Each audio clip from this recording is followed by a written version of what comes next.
होली में रंग गुलाल खेलते लोगों को आपने देखा होगा, लेकिन हम आपको होली में हथियार लहराते शख्स को दिखाते हैं।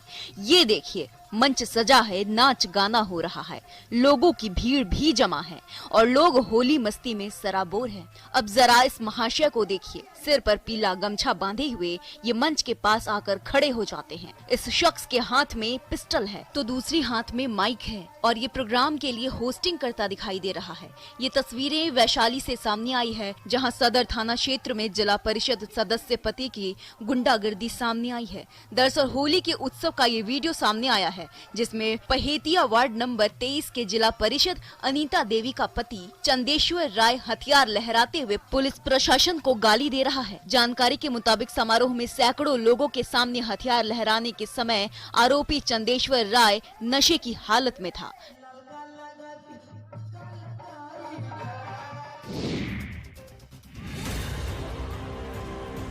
रांची में होली के दिन जमकर हुई मारपीट का ये वीडियो सोशल मीडिया पर जमकर वायरल हो रहा है।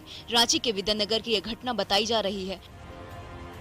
वीडियो में दिख रहा है कि लोग एक दूसरे को मारने को उतारू हैं। ये देखिए, कुछ युवक आपस में लड़ रहे हैं, जैसे आज एक दूसरे की जान लेकर ही मानेंगे। तभी एक युवक डंडा लेकर आता है और दूसरे युवक को पीटने लगता है। खींचातानी में एक युवक की शर्ट तक फट जाती है। आसपास के लोग बीच बचाव करने की कोशिश कर रहे हैं, लेकिन युवक आपस में लड़े ही जा रहे हैं।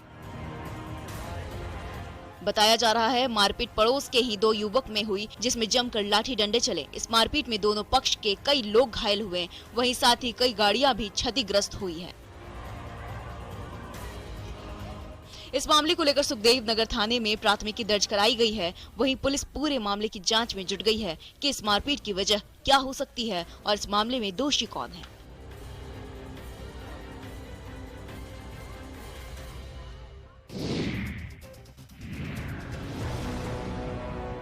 धनबाद में एक बार फिर रफ्तार का कहर देखने को मिला है, जहां एक तेज रफ्तार कार ने एक निर्दोष की जान ले ली और कई दुकान को नुकसान पहुंचाया। दरअसल नशे में धुत लग्जरी कार सवार ने बाइक सवार को ठोकर मार दी। वहीं ठोकर मारने के बाद कार दुकान में जा घुसी। इस हादसे में बाइक सवार की मौके पर ही मौत हो गई, जबकि दो दुकान क्षतिग्रस्त हो गए। घटना सुदामडीह थाना क्षेत्र के झड़िया सिंदरे मुख्य मार्ग के मोहन बाजार स्थित काली मंदिर के पास की है। हादसे के बाद कार में सवार 4 लोग फरार हो गए, जबकि कार का ड्राइवर लोगों के हत्थे चढ़ गया, जिसकी लोगों ने जमकर पिटाई की। कार ड्राइवर नशे में धुत बताया जा रहा है। इस दौरान मुआवजे की मांग को लेकर पुलिस और स्थानीय लोगों में नोकझोंक भी हुई। पुलिस ने लोगों को कार्रवाई और मुआवजे का भरोसा दिया। फिलहाल पुलिस ने ड्राइवर को हिरासत में ले लिया है। वहीं शव को पोस्टमार्टम के लिए भेजते हुए बाइक और कार को भी जब्त कर लिया है।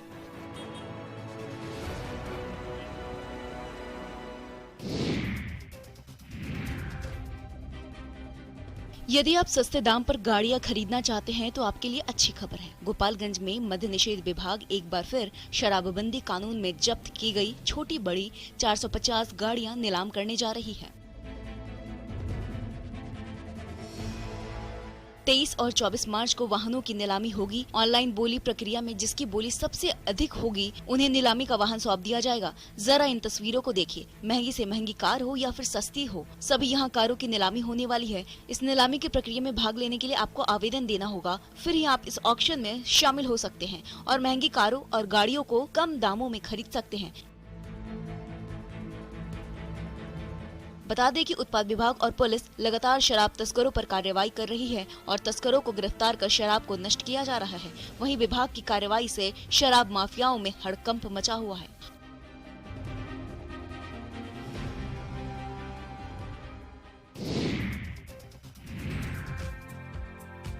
अगर उन्नत तरीके से खेती की जाए तो वो घाटे का सौदा नहीं होता है। इसे सच कर दिखाया है लोहरदगा के किसानों ने।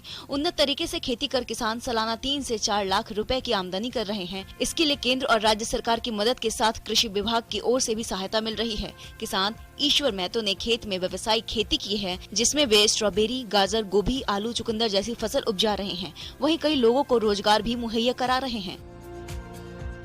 युवा किसान शिव कुमार ने भी उन्नत खेती से अपनी तकदीर बदलने में सफलता पाई है। इस खेती के लिए विभाग की ओर से प्रशिक्षण दिया जा रहा है। साथ ही सिंचाई के लिए 90% तक अनुदान मिलता है, जिसके बेहतर नतीजे दिख रहे हैं।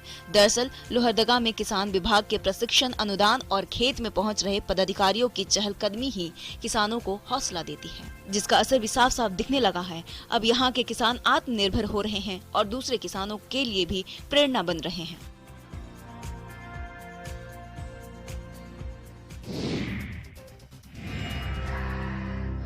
लखीसराय के अशोक धाम में एकमात्र वेद विद्यालय है।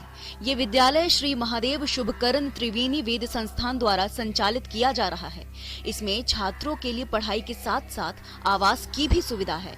वेदों के ज्ञान को संरक्षित करने और वैदिक ज्ञान के प्रति लोगों को जागरूक करने के उद्देश्य से इस विद्यालय को साल 2022 में ही खोला गया था।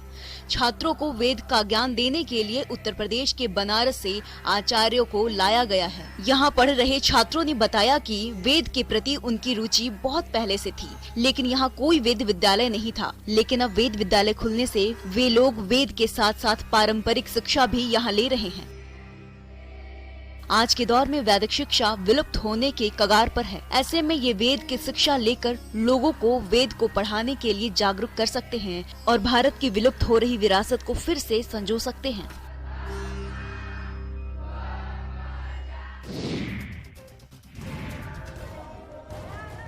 भागलपुर में बीएड के छात्र की गोली मारकर हत्या कर दी गई है। घटना नवगछिया थाना क्षेत्र के राजेंद्र कॉलोनी की है। मृतक की पहचान आशीष राज के रूप में की गई है। बताया जा रहा है कि दो गुटों में लड़ाई हो रही थी। देखते ही देखते दोनों गुटों में ताबड़तोड़ गोलियां भी चलने लगी। आशीष घर की छत से मारपीट का वीडियो बना रहा था, तभी एक गोली आशीष के सीने के पास जा लगी, जिसके बाद उसे आनन फानन में इलाज के लिए नवगछिया अस्पताल लाया गया, लेकिन मायागंज अस्पताल में रेफर किए जाने के बाद उसकी मौत हो गई।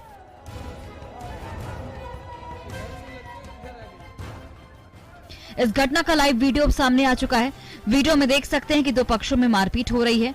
कई लोग हथियार के साथ दिख रहे हैं, गोलियां भी चल रही हैं। तभी वीडियो बनाने वाला शख्स दूसरे लोगों को पीछे हटने की बात कहता है, लेकिन इतने में उससे ही गोली लग जाती है, जिससे उसकी जान चली गई। इस घटना के बाद इलाके में दहशत का माहौल है। पुलिस पोस्टमार्टम की प्रक्रिया में जुट गई है। आरोपियों की गिरफ्तारी के लिए छापेमारी जारी है।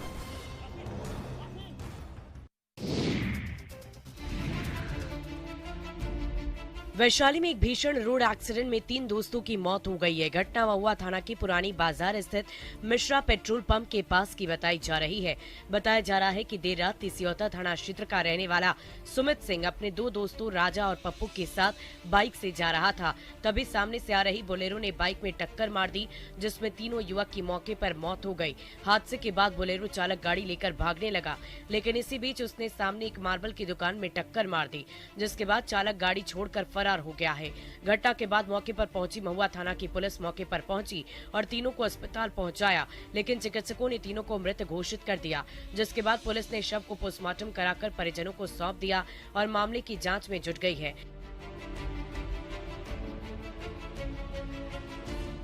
मृतकों के परिजनों में कोहराम मचा हुआ है और वे आरोपी के खिलाफ कार्रवाई की मांग कर रहे हैं।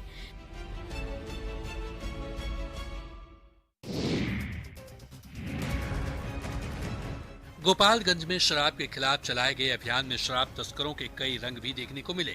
शराब तस्करों की इस कार को देखिए, जिसमें सीट के अंदर छुपाकर यूपी से शराब लाई जा रही थी, जबकि दूसरी तस्वीर बाइक की है, जिसमें तेल टंकी के अंदर शराब की बोतल छिपाकर लाई जा रही थी। पुलिस ने सख्ती से वाहनों की जांच की तो शराब तस्कर की चालाकी भी सामने आ गई। वहीं पश्चिम चंपारण के गिरफ्तार शराबी को भी देख लीजिए, जो बलथरी चेक पोस्ट पर जांच के दौरान खुद से शराब पीने की बात स्वीकार कर रहा है। साथ ही सिर्फ एक बोतल पीने की बात कहकर तस्वीर वायरल नहीं करने की गुहार लगा रहा है। जिले में होली की रात से ही उत्पाद टीम और पुलिस लगातार छापेमारी अभियान चला रही है। एसपी के अनुसार सभी थानों की पुलिस को यूपी से आने वाली गाड़ियों की जाँच के लिए निर्देश दिया गया है। वहीं नदी मार्ग से शराब की तस्करी रोकने के लिए गंडक नदी में नाव से निगरानी रखी जा रही है। पुलिस और उत्पाद टीम इस अभियान से शराब तस्करों में हड़कंप मचा है। उम्मीद की जा रही है कि पड़ोसी राज्य से जिले में शराब की तस्करी में कमी आएगी।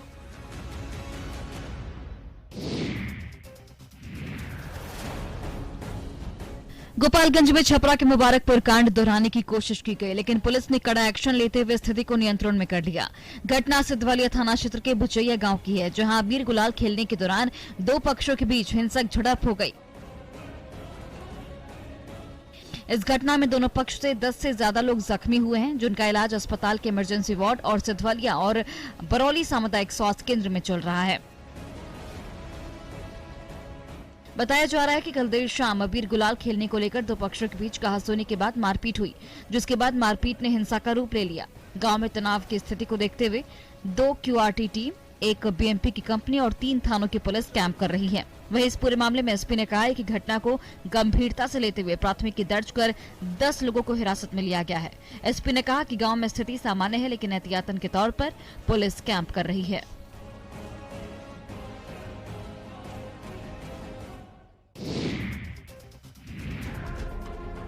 मुंबई की लोकल ट्रेन में भीड़ की तस्वीरें देखकर लगता है कि क्या इसमें लोगों को खड़े होने की जगह तक मिल पाती होगी, लेकिन मुंबई की लोकल ट्रेन के इस वीडियो में लोग एक जगह से दूसरी जगह घूमकर एक दूसरे को लात घूंसे मार रहे हैं।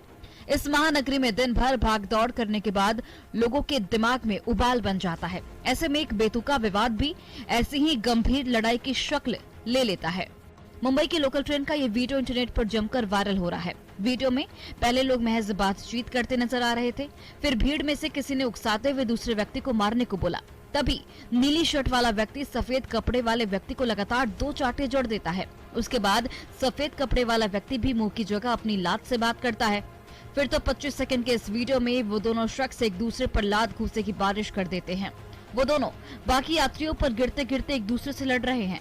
ट्रेन की भीड़ में कुछ लोग उन्हें रोकने की कोशिश कर रहे हैं, तो कुछ उन दोनों को और लड़ने को कह रहे हैं।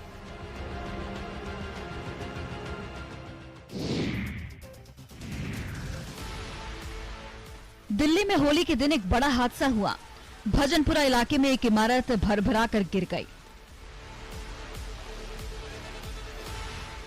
आसपास मौजूद किसी शख्स ने इस पूरे हादसे को अपने कैमरे में कैद कर लिया।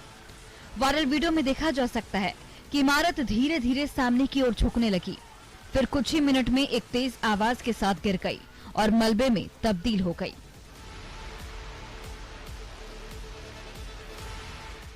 हादसे के बाद पूरे इलाके में अफरा तफरी का माहौल बन गया था। फिलहाल किसी के हताहत होने की कोई खबर नहीं आई है। बताया जा रहा है कि ग्राउंड +3 मंजिला इमारत थी। समय रहते बिल्डिंग में रहने वाले लोग बाहर निकाल दिए गए। बिल्डिंग काफी पुरानी भी बताई जा रही है।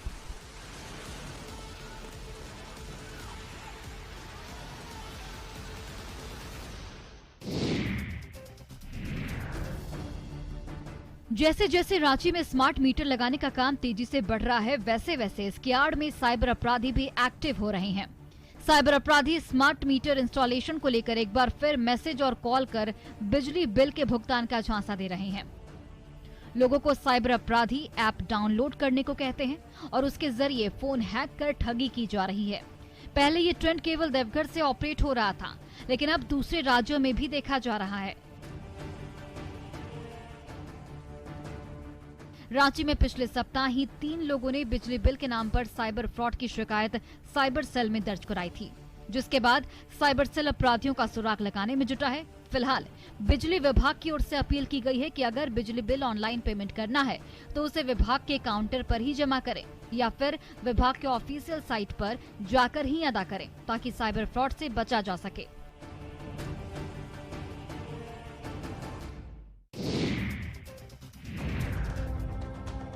बोकारो में 2 सपेरों के पास से दुर्लभ प्रजाति की सैंड बोआ सांप का वन विभाग ने रेस्क्यू किया। दोनों सपेरे घूम घूमकर इस प्रजाति के सांप को दिखाकर लोगों से पैसे ले रहे थे।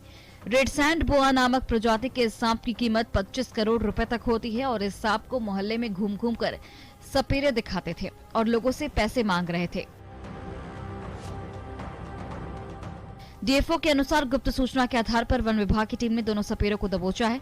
इसके बाद अति दुर्लभ और बेहद महंगे रेड सैंड बोआ सांप को सुरक्षित रांची के जैविक उद्यान में भिजवा दिया गया है। दोनों सपेरों का कोई कनेक्शन तस्करी को लेकर सामने नहीं आया है। इस सांप को संभालना भी मुश्किल होता है। वहीं 2 मुंह वाले इस सांप की कीमत अंतर्राष्ट्रीय बाजार में 25 करोड़ रुपए तक बताई जाती है। इनका उपयोग दवा, पर्स कॉस्मेटिक गुड्स बनाने में होता है। इसके साथ ही कैंसर के इलाज, नशीली चीजें बनाने में भी इनका इस्तेमाल होता है।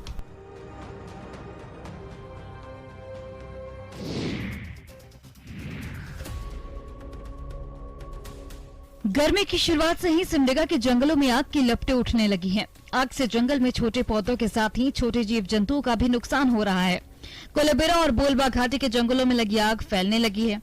दरअसल फरवरी महीने की समाप्ति से अप्रैल तक महुआ के पेड़ों में फूल आते हैं जो एक एक कर जमीन पर गिरते हैं। इन्हें चुनकर ग्रामीण इकट्ठा करते हैं और फिर उसे बाजारों में बेचकर पैसे कमाते हैं। इससे चुनने में आसानी हो, इसके लिए जंगल में आग लगा दी जाती है। वन विभाग की ओर से इसे लेकर सतर्कता बढ़ती जा रही है और वन कर्मियों को अलर्ट करते हुए निगरानी के निर्देश दिए गए हैं। साथ ही जंगल में लगी आग को बुझाने के भी निर्देश दिए गए हैं। इधर वन विभाग ने तो कह दिया है कि जंगल को आग से बचाने का प्रयास कर रहे हैं, लेकिन वन विभाग का यह प्रयास कितना सार्थक साबित है वो आने वाले वक्त में पता चलेगा। जंगल में हर तरफ लगते आग को देखकर सहज अंदाजा लगाया जा सकता है।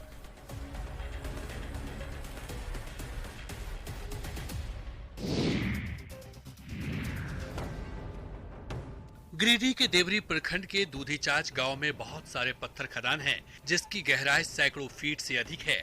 उसमें पानी जमा हुआ है और उसी पानी में छोटे छोटे बच्चे ऊंचाई से जान जोखिम में डालकर छलांग लगा रहे हैं। ऐसे में कभी भी बड़ी दुर्घटना हो सकती है, क्योंकि गहराई भी अधिक है और यहाँ पर बड़े और नुकीले पत्थर भी हैं। पिछले वर्ष इसी जगह पर खदान में डूबने से 3 बच्चों की मौत हो चुकी है। बावजूद अभी से बच्चों के परिजनों और खदान संचालक लापरवाही बरत रहे हैं। वहीं पत्थर खदानों में सुरक्षा के नियमों की अनदेखी कर खुदाई भी की जा रही है। साथ ही खदान संचालकों ने पानी भरे गड्ढों के पास बैरिकेडिंग भी नहीं कराई है, जिसके कारण कई लोग अनजाने में दुर्घटना का शिकार हो जाते हैं। कई बार ग्रामीणों ने इसकी शिकायत जिला प्रशासन से की है, लेकिन इन समस्याओं पर प्रशासन ने कोई ठोस कार्रवाई नहीं की है, जिसके चलते ग्रामीणों में नाराजगी भी है।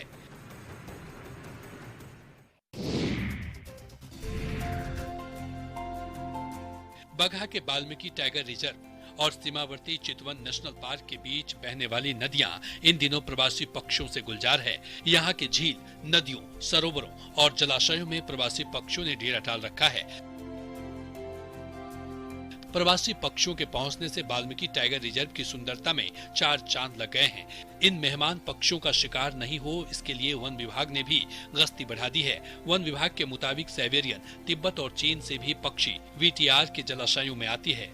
यहाँ आने वाले पक्षियों में लालसर, हसुआ, दाविल, डूमर आदि शामिल हैं। इन पक्षियों की अटखेलियों से माहौल खुशगवार हो गया है। साइबेरियन क्षेत्र में अधिक ठंड के कारण ये पक्षी नवंबर और दिसंबर माह में हर साल यहाँ आते हैं। यहाँ का मौसम उनके प्रजनन के लिए अनुकूल होता है। मार्च के अंत तक पक्षी अपने बच्चों के साथ वापस लौट जाते हैं।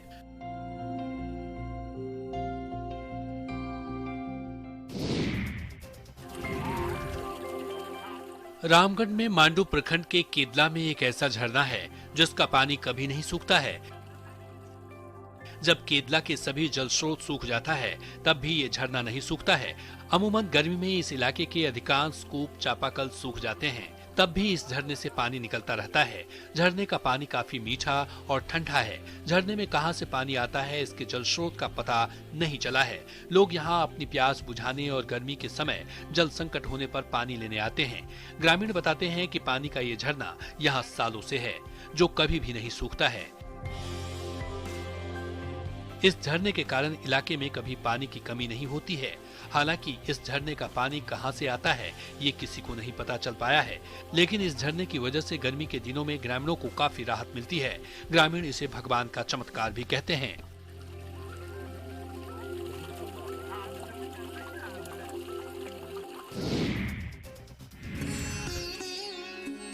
हजारीबाग और चतरा जिले की सीमा पर है बलबल। यहाँ 7वीं-8वीं शताब्दी में भगवान गौतम बुद्ध का आगमन हुआ था। उस दौरान कई स्थानों पर मठ का निर्माण कराया गया था। आज भी यहाँ खुदाई के दौरान कई अवशेष मिल रहे हैं। बलबल गांव में भी भगवान बुद्ध की प्रतिमा दिखती है। वहीं इलाके में शिवलिंग के साथ ही दूसरी प्रतिमाओं की भी पूजा अर्चना हो रही है। इस स्थान पर मंदिर का निर्माण कराया गया, जिसे मां बागेश्वरी मंदिर के नाम से जाना जाता है। यहाँ एक गर्म जल कुंड भी है। गर्म जल का कुंड पर्यटकों को काफी आकर्षित कर रहा है। स्थानीय लोग बताते हैं कि वे 5वीं पीढ़ी में हैं और पूरे 5वीं पीढ़ी से यह ऐतिहासिक प्रतिमा और गर्म जलकुंड को देखते आ रहे हैं। ऐसा दावा है कि यहाँ गर्म जलकुंड में नहाने से कई प्रकार के चर्म रोग भी दूर होते हैं। साथ ही झारखंड, बिहार के अलावा बंगाल और अन्य राज्यों से भी पर्यटक घूमने के मकसद से पहुँचते हैं।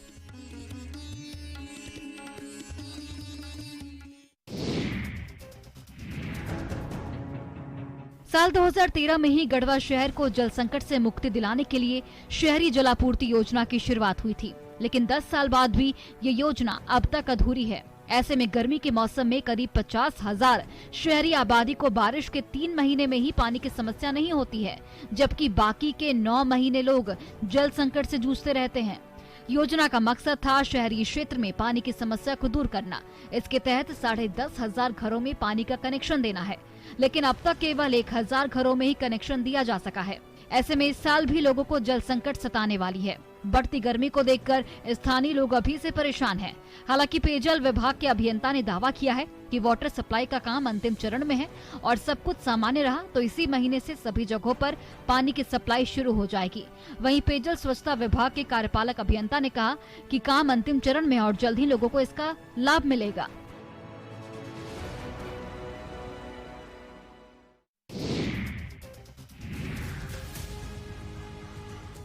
आदिवासी परंपरा अपने आप में अनूठी है। हर त्योहार को ये वनवासी अलग अलग परंपरा के साथ मनाते हैं। रांची के डुंगरी गांव के रहने वाले आदिवासी ग्रामीण सालों से होली के पारंपरिक तरीके से शिकार खेलने जाते हैं। ये शिकार आदिवासी पुरुषों के लिए वीरता का प्रतीक है। दरअसल होलिका दहन के अगले दिन गांव के पुरुषों की टोली नजदीकी जंगल में शिकार के लिए जाती है। इस दौरान उनके घर पर महिलाएं उनका इंतजार करती है। शिकार कर वापस आने के बाद ही घरों में भोजन बनता है। दरअसल अलग अलग पारंपरिक हथियार के साथ पुरुष शिकार पर निकलते हैं और जंगलों में छोटे जानवरों का शिकार करते हैं। ग्रामीण शिकार खेलने के बाद वापस गांव लौटते हैं और उसके बाद सभी एकत्रित होकर लाए गए शिकार को साफ कर उसकी पूजा करते हैं। फिर सामूहिक रूप से शिकार को पकाया जाता है और इस मांस को खाने के बाद ही गाँव में होली मनाई जाती है।